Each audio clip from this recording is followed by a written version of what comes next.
আপনি কি পপকর্ন ব্রেইনে ভুগছেন? পাঠে আমি জারিয়াত। ইন্ট্রো। আজকের ডিজিটাল যুগে আমরা সবাই কম বেশি স্মার্টফোন আর সোশ্যাল মিডিয়ার নেশায় বন্ধ হয়ে থাকি। কিন্তু আপনি কি লক্ষ্য করেছেন দীর্ঘক্ষণ রিল বা শর্ট ভিডিও দেখার পর আপনার মনোযোগ দেওয়ার ক্ষমতা কমে যাচ্ছে? কোনো একটি কাজে বেশিক্ষণ স্থির থাকতে পারছেন না।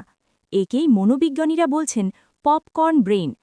আধুনিক জীবনের এই নতুন মানসিক অস্থিরতা নিয়ে সাজানো হয়েছে আজকের মূল আলোচনা। মূল লেখা পপকর্ন ব্রেইন ও এর প্রতিকার। পপকর্ন ব্রেইন কি? পপকর্ন যেমন ভাজার সময় একটির পর একটি দানা পপ করে ফুটে ওঠে এবং স্থির থাকে না, আমাদের মস্তিষ্ক যখন একইভাবে একটি ভাবনা থেকে দ্রুত অন্য ভাবনায় ছুটে চলে, তখন তাকে পপকর্ন ব্রেন বলা হয়।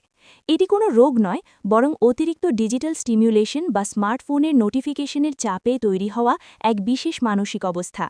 এর লক্ষণ ও সমস্যা: অস্থিরতা। কোনো কিছু না করে শান্ত হয়ে বসে থাকা অসম্ভব হয়ে পড়ে। উদ্দীপনার অভাব। সবসময় নতুন কোনো রিল, গেমিং বা উত্তেজনার প্রয়োজন হয়।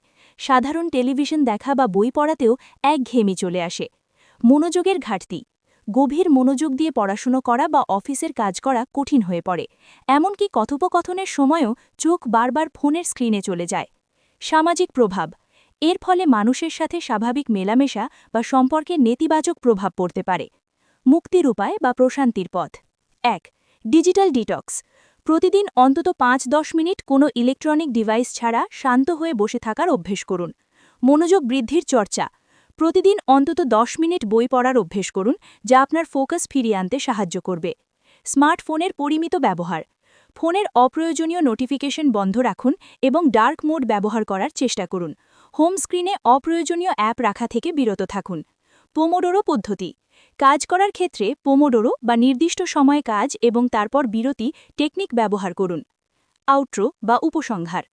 প্রযুক্তির জোয়ারে গা ভাসিয়ে দেওয়া সহজ, কিন্তু নিজের মনোযোগ আর মানসিক শান্তি ধরে রাখাই হলো আসল সার্থকতা। পপকর্ন ব্রেন থেকে মুক্তি পেতে দরকার কেবল একটু সচেতনতা আর ধৈর্য।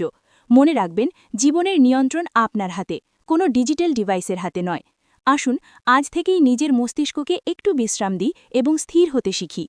ভালো আছি, ভালো থেকো, সাবস্ক্রাইব বাটনে চাপ দিও।